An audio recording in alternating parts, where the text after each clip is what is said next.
اور امپورٹنٹ چیز جو اس میں آتی ہے وہ یوم عرفہ کا روزہ بھی ہے. وہ ذوالحجہ کی 9 تاریخ کو آپ نے رکھنا ہے, وہ بھی اس کی عبادت کے اندر شامل ہے.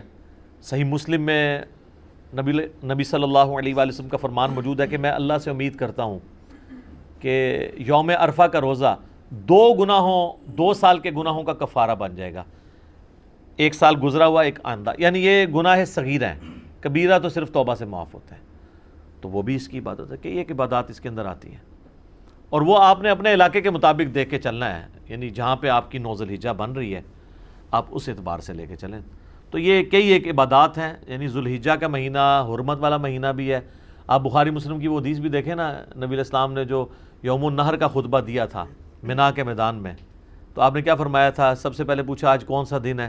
صحابہ خاموش ہو گئے. آپ نے پوچھا یہ کون سا مہینہ ہے؟ صحابہ خاموش ہو گئے. اور صحابہ کہتے ہیں ہمیں پتہ تھا لیکن ہم خاموش اس لیے ہوئے کہ ہو سکتا ہے نبی علیہ السلام اس کا نام تبدیل کر دیں. اور کہا کہ یہ کون سا شہر ہے؟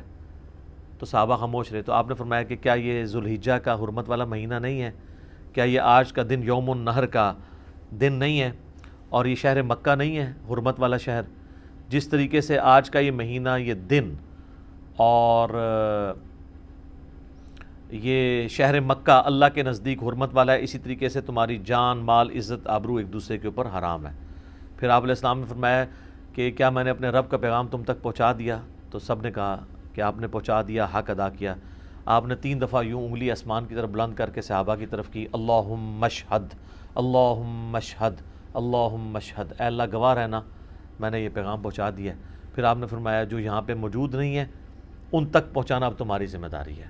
اور بسا اوقات جسے بات پہنچائی جا رہی ہوتی ہے وہ زیادہ یاد رکھنے والا ہوتا ہے بنسبت اس کے کہ جو بات پہنچا رہا ہوتا ہے. تو یہ اسی لیے محدثین جب یہ حدیث پڑھا کرتے تھے تو وہ کہا کرتے تھے صدق رسول اللہ, رسول اللہ نے سچ فرمایا ہے کہ دین تو عرب کے لوگوں پہ نازل ہوا لیکن خدمت بعد میں اللہ نے عجم کے لوگوں کے ذریعے لی.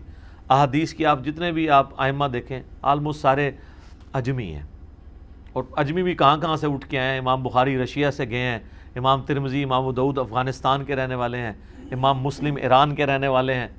تو اس طریقے سے اللہ تعالیٰ نے یہ خدمت عجمیوں سے لی. اور مجھے بڑا عجیب فیل ہوتا ہے جب سعودی عرب کے چینل پہ حج کے دنوں میں آپ اگر لگا کے دیکھیں تو اس میں تو آلموسٹ چلتی رہتی ہیں احادیث, لیکن عام دنوں میں بھی آپ اگر مدینہ شریف والا چینل لگائیں یا ایون مکہ شریف والا بھی, اذان اور نماز کے وقفے کے دوران جو احادیث بیان کی جا رہی ہوتی ہیں تو وہ اکثر احادیث کے اینڈ پہ بول رہے ہوتے ہیں رواہ البخاری رواہ المسلم, رواہ البخاری رواہ مسلم. تو کتنی عظمت کی بات ہے کہ ان 2 بندوں کے نام لیے جا رہے ہیں جو عرب کے لوگ ہی نہیں ہیں, اور نبی علیہ السلام کا سارا نالج احادیث کا اللہ نے ان کے ذریعے جمع کروایا ہے. اللہ تعالیٰ ان کی قبروں کو نور سے بھر دے, انہیں ان کے نیک کاموں کا اجر عطا فرمائے, آمین. ٹھیک ہو گئی, جزاکم اللہ خیر. علی بھائی اگلا سوال ہے, 9 ذوالحجہ یعنی یوم العرفہ کے دن کے روزے کی کیا فضیلت ہے؟ اور یہ بھی بتا دیں کہ یہ روزہ سعودی عرب کی تاریخ کے مطابق رکھا جائے گا یا اپنے اپنے ملکوں کی تاریخ کو فالو کریں گے؟ دیکھیں کچھ تو میں نے پہلے عرض کر دیا, اسی میں ایڈ کر دیتا ہوں. آپ نے اپنے ملک کے اعتبار سے ہی رکھنا ہے. فضیلت تو میں نے بتا دی مسلم شریف میں کہ 2 سال کے گناہوں کا کفارہ ہے, اور یہ صغیرہ گناہ ہے. کبیرہ گناہ توبہ سے معاف ہوں گے. اس کو سپورٹیو حدیث ہے صحیح مسلم کی کہ اگر کبیرہ گناہوں سے بچا جائے تو ایک نماز سے دوسری نماز, ایک جمعے سے دوسرا جمعہ, اور ایک رمضان سے دوسرا رمضان درمیان کے گناہوں کا کفارہ ہے اگر کبیرہ گناہوں سے بچا جائے.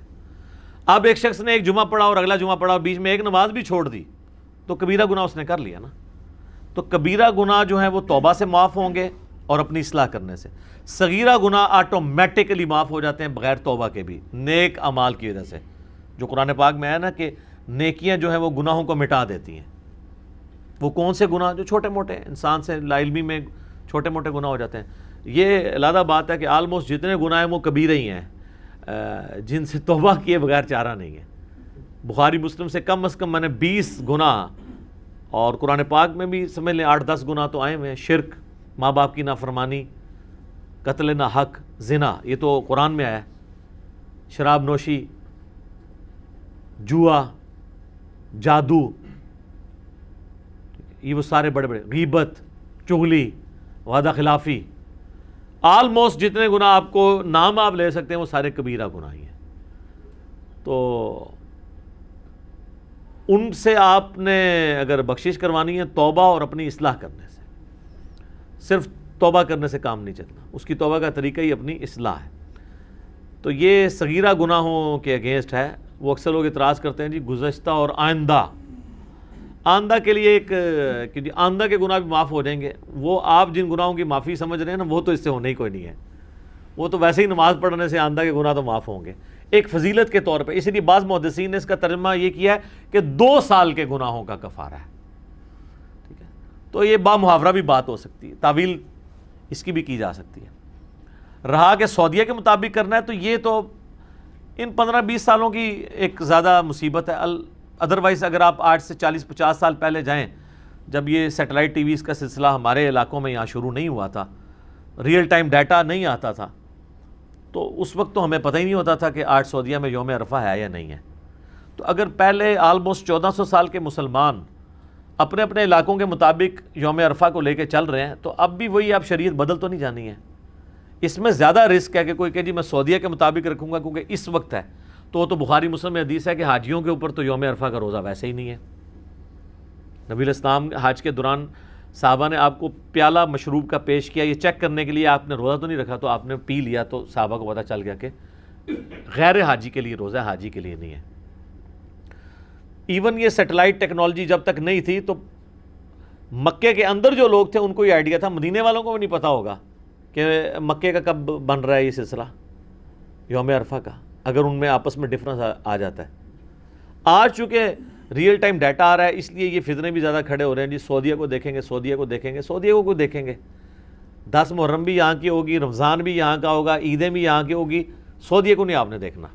آپ نے اپنے علاقے کے مطابق یہ 9 ذی الحجہ کا روزہ ہے، وہ کہتے ہیں نہیں لفظ تو آیا ہے یوم عرفہ تو اس کا نام یوم عرفہ ہے نا، جیسے 10 محرم کا نام عاشورہ ہے، ویسے تو ہر مہینے میں عاشورہ موجود ہوتی ہے، عاشورہ کہتے ہیں 10ویں دن کو، لیکن جب سمپلی عاشورہ بولا جاتا ہے اس سے مراد محرم کی 10 تاریخ ہے، تو یوم عرفہ ہی اسے بولا جائے گا۔ تو اس لیے آپ نے اپنے علاقے کے مطابق اس کو لے کے چلنا ہے۔ اور باقی اس میں علم الکلام اور پھکی والا جواب یہ ہے کہ آج سے 40-50 سال پہلے تک تو آپ کی شریعت ہی پھر یہ والی لاگو نہیں تھی جو آج آپ نے امت کے اوپر لاگو کر دی ہے۔ تو پہلے 1300 سال کے مسلمان جس شریعت کو فالو کر رہے تھے، ہم آج بھی اسی شریعت کو بہتر سمجھتے ہیں فالو کرنے کے اعتبار سے۔